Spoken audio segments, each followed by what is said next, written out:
Alors, l'autre fois, on a vu les différents éléments du théâtre.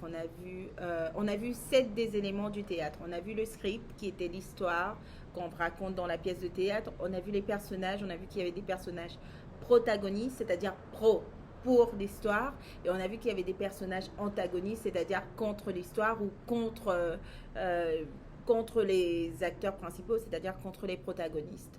Ensuite, nous avons vu qu'il y avait des dialogues entre les personnages et les personnages secondaires.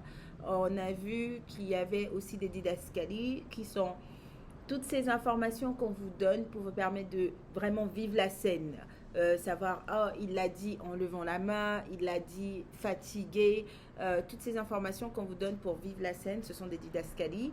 Ensuite, nous avons vu qu'il y avait un cadre. Où et quand se passe l'histoire? Est-ce que l'histoire se passe dans une maison? Est-ce que ça se passe dans une école?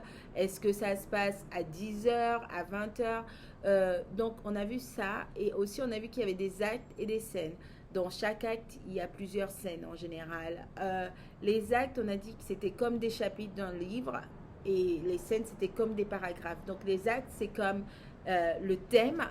Et les scènes, c'est comme l'idée principale. Aujourd'hui, ce que j'aimerais que vous fassiez, c'est qu'on se concentre plus sur vraiment la partie jouer une pièce de théâtre plutôt que la partie lire. Donc, jouer une pièce de théâtre. Pour cela, vous allez prendre votre millefeuille, l'ouvrir à la page 126. Et ensuite, il y a une section, alors c'est une page qui est toute verte, il y a une section qui dit jouer comme au théâtre. Et ensuite, j'aimerais que vous lisiez cette première section, ce qui dit pour vous préparer, et la deuxième section qui dit pour bien jouer ton rôle. Dans la partie pour vous préparer, ça c'est fait pour lire et pour jouer avec vos camarades en classe, ok? Donc, vous allez ignorer les parties où on vous dit de faire les choses à plusieurs. Par exemple, quand on dit relisez plusieurs fois tous les rôles de l'extrait que vous avez choisi ensemble.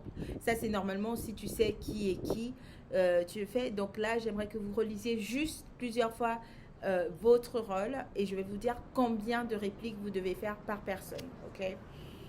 Là, le texte qu'on va utiliser aujourd'hui, ça n'a qu'une scène, c'est Dis papa. Dis papa, c'est à la page 114. Et pensez quand vous allez lire votre texte, parce qu'aujourd'hui je veux juste un oral, pensez quand vous allez lire votre texte à qui parle et comment est-ce que vous devez parler pour permettre aux autres de vous entendre, ok? Donc là, par exemple, si je prends Dit Papa et je prends la deuxième réplique, c'est-à-dire la deuxième fois où il parle de moustique, regardez, si je prends ça et que je commence, la langue paternelle, c'est quoi? Tout de suite, j'ai perdu mon audience parce que là, la seule chose que tout le monde voit, la seule chose que tout le monde voit, c'est mon livre. Donc, pensez-y, trouvez un moyen que ce soit sur la table comme moi ou bien que ce soit comme ça. Pensez à trouver un moyen qui vous convient, le moyen qui vous convient le plus pour essayer de dire ce que vous voulez. Deuxième chose que j'aimerais aussi vous dire qui est très importante, c'est penser aux intonations. Par exemple, dans la deuxième réplique, on dit la langue paternelle, c'est quoi? La langue paternelle, c'est quoi? C'est une question. Pensez à mettre un ton de façon à ce qu'on sache que c'est une question. Ne faites pas la langue paternelle, c'est quoi? La maîtresse nous a expliqué. Donc, pensez à mettre des tons. Et c'est pour ça qu'on demande de lire plusieurs fois.